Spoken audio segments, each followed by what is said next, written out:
জীবনের জন্য উত্তম রাস্তা ব্যবস্থা করে দিবেনই দিবেন। সকালবেলা যখন পাখি বের হয় ক্ষুধার্ত পেট, খালি পেট, কিন্তু সন্ধ্যায় যখন সে পাখি আপন নিড়ে ফিরে, সে পাখির পেট আর খালি। বলেন, পাখির কি কোনো চাকরি আছে, ব্যবসা আছে, কর্ম আছে? ওই পাখিকে খাওয়াচ্ছে কে? বলেন, আরো জোরে বলেন। মায়ের পেটে কোনো রাস্তা ছিল? আল্লাহ তো ঠিকই খাওয়াইছে আমাদেরকে। এবার আমি টোটাল বিষয়টা বলি।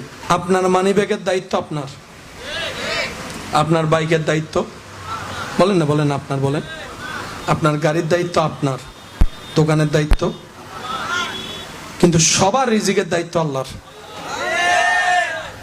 সুবহানাল্লাহ বলি। সবার রিজিকের দায়িত্ব, আর ওনার চাইতে উত্তম বন্টনকারী, আর ওনার ভান্ডারে কোনো কমতি বলে শব্দ, উনি দিতে কখনো কিপটামি করে? তাহলে ওই আল্লাহ যেহেতু আপনার রিজিকের দায়িত্ব নিয়েছেন, আপনি শুধু ভক্তি বিশ্বাস ঠিক রেখে নেক আমলের জিন্দেগি করে চোখ বন্ধ করেও যদি ঘুমান, খাওয়ার আসবে।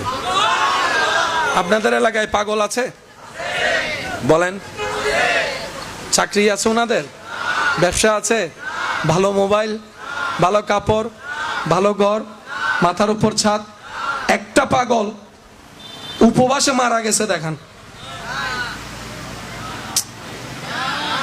হ্যাঁ হলে হ্যাঁ বলেন, না হলে না বলেন। আপনার জানায় একটা পাগল ক্ষুধার যন্ত্রণায় মারা গেছে, একটা কুকুর ক্ষুধার যন্ত্রণায় মারা গেছে। ব্যাপার কি? কারণ রিজিকের দায়িত্ব আল্লাহ নিয়েছে।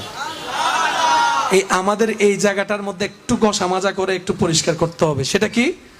আমাদের একজন আল্লাহ, আমার মনে হয় আওয়াজটা সবাই মিলে বললে সুন্দর হবে। আমাদের একজন আল্লাহ, তিনি সবকিছু দেখেন, তিনি সবকিছু শুনেন, তিনি দিতে পারেন,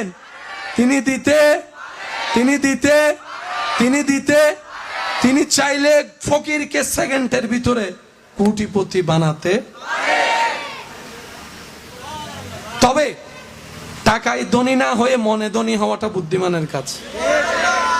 সম্পদে বড় লোক হওয়ার চাইতে মন মানসিকতায় বড় লোক হওয়া ভালো। সম্পদে ধনী হওয়ার চাইতে মনের দিকে ধনী হওয়াটা ভালো। কারণ যে মনের দিকে ধনী হয়, আল্লাহ তাকে সম্পদ দিয়েও ধনী করে, নেক আমল দিয়েও ধনী করে দেয়। সুবহান।